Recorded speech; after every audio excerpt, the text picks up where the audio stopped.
Imagine Buffy the Vampire Slayer met with Kill Bill on their way to a Red Dead Redemption themed party. You'd probably be imagining Syfy's new show Wynonna Earp. The show first graced the silver screen earlier this year in the States and finally made its way across the pond, with the finale airing in the UK on the 14th of October. Set in the appropriately named small town of Purgatory, our protagonist Wynonna is returning home for a family funeral and is at first the typical reluctant hero type. Wynonna is aware of her calling but has no interest in continuing the role of the Earp heir following the death of her father. Well, who would be happy about inheriting a curse? Nevertheless, she goes on a journey of self-discovery to become the hero she's destined to be. The curse means that Wynonna is tasked with sending all the revenants back to hell with the help of her great-great-grandfather's gun Peacemaker, which only the Earp heir can fire. Revenants are the resurrected demon forms of the 77 criminals that Wynonna's great-great-grandfather Wyatt Earp brought to justice way back when, who, for reasons unknown, continually resurrect when a new heir comes of age. Although the overarching plot maybe has a few holes and is lacking in depth at times, the characters of the show's triumph. Wynonna is sassy, fiercely confident and sarcastic, a winning combination for a lead character. Extremely driven, Wynonna is set on revenge, Kill Bill style, on the 7 revenants that attacked her home. Wynonna's younger sister Waverly is clearly the heart of the show, and her endearing sweet personality provides a sharp, yet complementary contrast to her sister Wynonna's dark, loner personality. Waverly is super smart and is constantly surprising her somewhat oblivious sister with the depth of her research and her many linguistic talents. Waverly's sweet, innocent nature and one-liners provide the show with a much-needed, light-hearted reprieve from the more serious storylines, and her own personal journey has proved to be a hit with fans. She also knows her way around a shotgun. The Earp sisters are the glue that holds the show together, and the writing and acting truly excels here, as the chemistry between the sisters is perfect.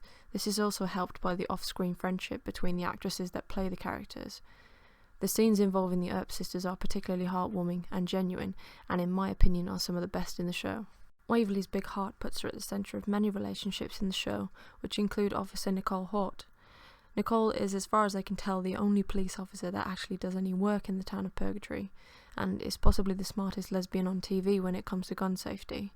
Maybe it's the unicorn powers. Nicole has proved to be incredibly astute, brave and charming, so much so that Waverly discovers something about herself after meeting her, forming one of the show's most popular pairings, Wayhort. Then there's Doc Holliday.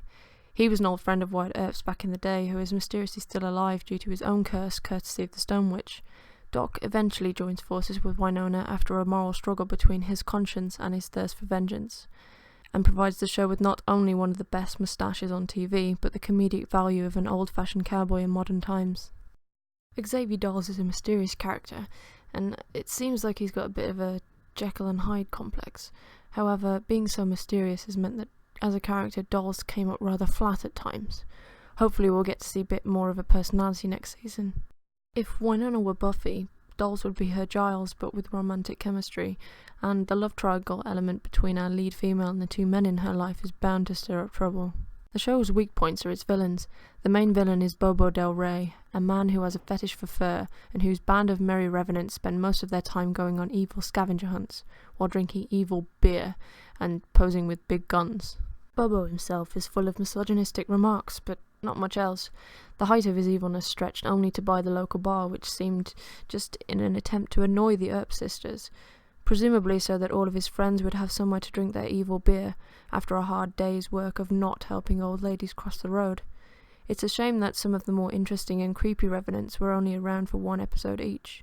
Despite the occasional plot holes and a few lackluster villains, all in all Wynonna Earp really does have the potential to become a great cult show, with its easy-to-watch pacing, endearing characters and compelling storyline. In my opinion, Wynonna Earp can only mature as the seasons go on, and I for one am excited by what's to come in Season 2. In terms of a rating, I really want to give Wynonna more, but for the various reasons I've discussed in this review, reluctantly I give Wynonna Earp 3.5 stars.